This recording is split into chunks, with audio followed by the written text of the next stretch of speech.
Hey everyone, I'm Matt with Ozark Overland Adventures. And I have said several times in other videos that I get offers literally every day from power station companies that I have never heard of to, to review their power station. 99% of them I turn down. I pretty much just stick with the major brands that everyone knows about. And that's usually what I tend to go with.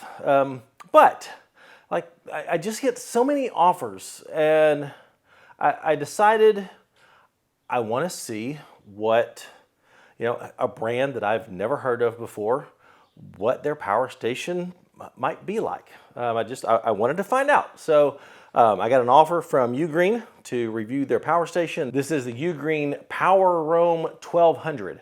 It is a 1,024 watt hour power station with a 1,200 watt inverter that has U-turbo technology, similar to what some other brands are doing, that will regulate the voltage in order to power higher wattage devices. And I'll show you what that looks like here in just a little bit, because I did put that to the test. So this packs a pretty good punch for a lot less money than the bigger named competitors. And I'll go ahead and tell you, I'm crazy impressed by this dude. So I'll run through the specs. Like I said, 1,024 watts, 1,200 watt inverter, U-turbo technology to get you up to 2,500 watts potentially. And that is with voltage regulation. So it's not a true 2,500 watts. So we'll get to that. It is LiPo4 battery chemistry in here, so this is going to last a very long time. 3,000 plus cycles on this thing. They say it's good for 10 years. And what really blew me away is it has the same warranty as the big names. 5-year warranty for this thing, which I was shocked. I was literally surprised to see that this thing had a 5-year warranty. I expected, I wouldn't have been surprised if it was 1. 2 would have been okay. 3 I thought would have been really good, but 5 years for this thing. That's better than some of the big names. So crazy impressed by that. As with most power stations these days, this does come with very rapid charging built into it. This thing will accept over 1,000 watts of input from AC. So from dead to full, you can charge this in an hour and a half. To 80% only takes 50 minutes. So crazy fast charging on this via AC. Solar, it will accept 400 watts of solar, which is very respectable. I know some power stations will give you 800, 1,000, 1,200 watts of solar input. But I don't know anybody that's actually carrying around 5 200 watt solar panels. So that's just not realistic. Awesome that it can. Carrying around 200 watt solar panels, that's realistic. I know people that do that. And so, 200 watt solar panels, nice sunny day, you can come really close to getting the 400 watts of input and charge this thing in just 3 hours. So that's pretty impressive for solar. The PowerRoam 1200 does have a very nice, very well thought out app.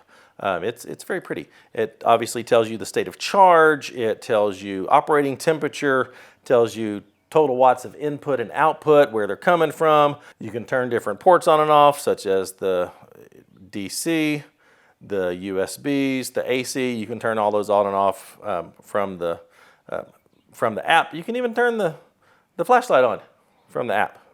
So if you maybe have this down low and are getting this out of your tent, and need a light down there, remotely you can turn the flashlight on. That's kind of cool.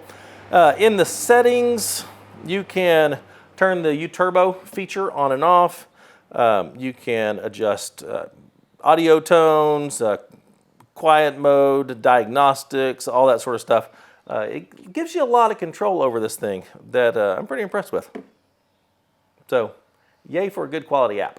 And one very key feature that the app allows you to do is go into what is called the operating modes. And so you've got standard mode, which after a period of, I think, 4 or 5 hours, if it doesn't detect anything happening to it, it'll put itself to sleep. You can put it into power saving mode, which will put it to sleep a whole lot faster. And you can do what I do and just leave it always on mode. That is critical if you're out on a trip and have a 12-volt fridge. Sometimes the compressors on those, depending on the ambient temperature outside, like if it's a lot colder, that compressor may not cycle on and off very much. And I have known power stations that will go to sleep, and you wake up the next morning and all of a sudden your fridge is 50 degrees and you're wondering if some of your food in there is spoiled. So having your power station go to sleep when you're powering things like your fridge on a trip, that's a bad thing. So I just leave it in always on mode. Now this power station has a feature that's available in the app that I have never seen before called 0% emergency mode. And what that means is if this drains down to 0% and you have some emergency, you can turn that on and it will give you enough power to recharge a phone, or at least enough to be able to use the phone. Say your phone died. This will, in an emergency, let you recharge your phone and give you enough power to run the light on the front. I think that's a pretty cool feature. I've never seen that on another power station before. And if you've got something like this and there's some weather disaster or power outage or something like that, I can see that being a thing, especially the being able to recharge your phone and communicate with someone that you need to. That's pretty cool. Now, one thing that I've been doing with this is just taking it around the house and seeing what all this can power. How about a hair dryer? On low, 700 watts, not a problem. Now what about on high? Because I know from previous experiences testing this that on high this thing pulls about 1700 watts. So let's see if the U-turbo kicks in and throttles this back just a little bit, because I know this won't run a full 1700 watts. That's a lot more air and heat than on low. But yeah, it's limiting it to 1280 watts. But, I mean, that's pretty darn good. That's almost full blast. Just for comparison, let me plug it into my wall outlet here. A little bit faster, just a little bit. But, that's pretty impressive. What about a toaster? Let's turn this on.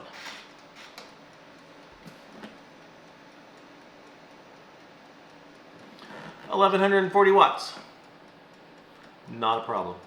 What about an electric griddle?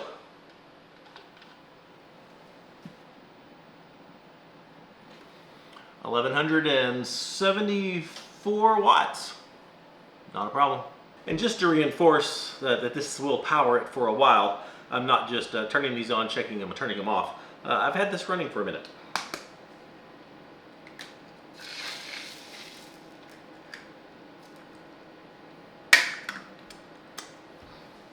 Who wants eggs for breakfast? Well, what about a space heater like this? Now I know from previous testing, on low this thing only pulls about 750 watts. That's not a problem. And on high, this thing pulls 1500 watts. So let's see what it does.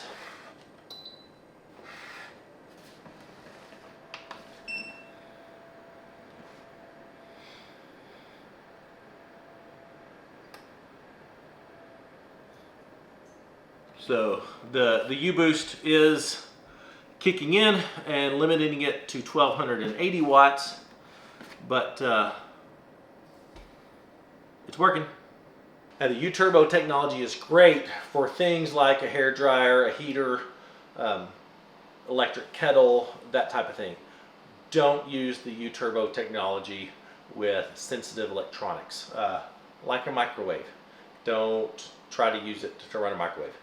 Bad things happen. This does have pass-through charging, so currently charging the power station at full capacity, almost 1100 watts, while running the iMac, and it's doing great. Now this is also an uninterruptible power supply, or UPS, so this is currently passing current from the wall into the laptop, and theoretically I should be able to just unplug this from the wall and the iMac won't even blink.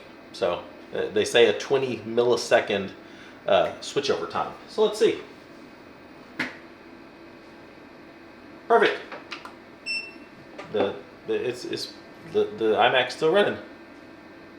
And what about a diesel heater? I hear reports that some power stations don't provide enough output on the DC end to run a diesel heater. So let's find out. Currently pulling about 110 watts as it warms up the glow plug. Well, it is fully up to temperature, and so can this run a diesel heater? Yeah, it can. And it's currently upper 80s while I'm filming this, and this is really hot. So I'm gonna shut this off now. Well, what about like a leaf blower? You know, maybe you've got something away from the house and you need to use a leaf blower.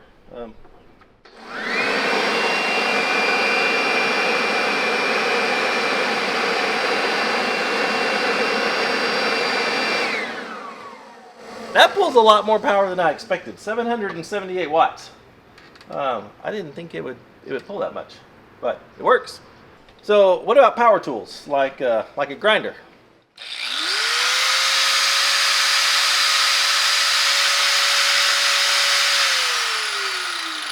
Yep, no problem, 400 watts. I'm actually surprised how little power some of these things use. And what about the pump to inflate my paddleboard? That would come in real handy.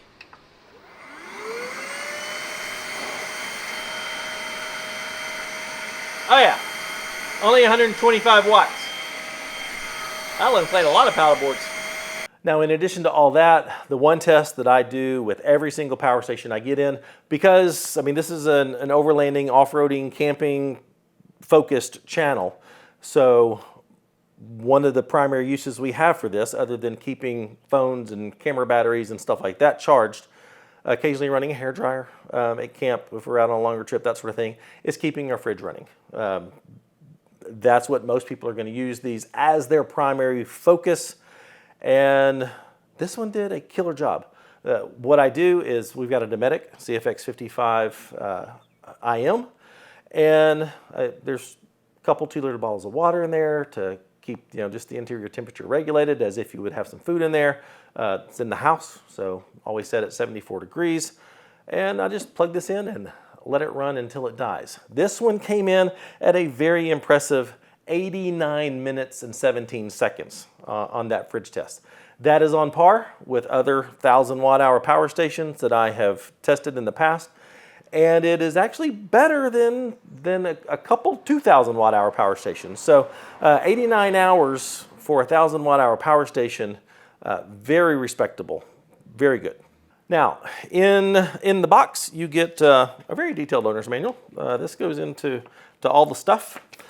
You get, and I'm going to give big praises for this guy, you get a little bag. And I think any company that includes something to put all your cords in, that is a big plus in my book, because most power station companies, they don't give you one of these. Some do, some give you very nice ones, but most of them don't. So you got to find a place to put all your cords. But you get the AC charger.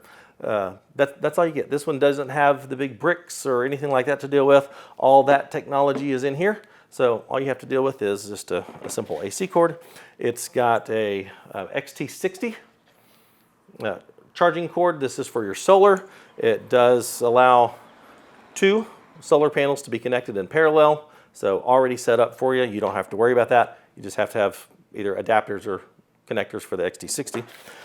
It includes the 12-volt cord, so you can plug this into the cigarette lighter in your vehicle and charge it at about 100 watts. It's a slow charge, but it gets the job done. Let's see. You also get, there's a card for the 5-year warranty. And then you get the little, 5.5 millimeter barrel plug adapter thingy that goes in there. So real happy about the little case. Big props to Ugreen for that one. The layout of the power station is not uncommon. On the front, you've got a very nice display, a very clear display, all the information that you need. You've got a light, which it's a light. It can do high, medium, low, SOS if you need to, signal for help. 12 volt DC port, two 5.5 millimeter barrel ports here. I'll go ahead and introduce this as a con. 4 USB ports. You know how I feel about very limited USB ports. They are all high-powered USB ports, so yay for that. But you got 2 quick charge USB-As. You've got 2 100-watt USB-C PD ports. That's a good thing. 2 100-watt USB-C ports. You don't see that very often, and so that's good. But there's only 4 USB ports. All of my stuff charges with USB, like all of it. Now, obviously, I've got AC adapters that I can use, but it's more efficient just to use USB. So, Ugreen, 6 USB ports. Come on. I mean, you got room for one more there, and you got room for one more there, and it keeps the symmetry of your design here. Just give me more USB ports. On this side, you've got 6 AC outlets. So a crap ton of AC outlets for a power station this size. You don't see 6 AC outlets very often. And then on this side, you've got your charging area here under this little door. You've got your AC charging here. You've got your DC solar charging here. A couple reset buttons, that sort of thing. So all that's there.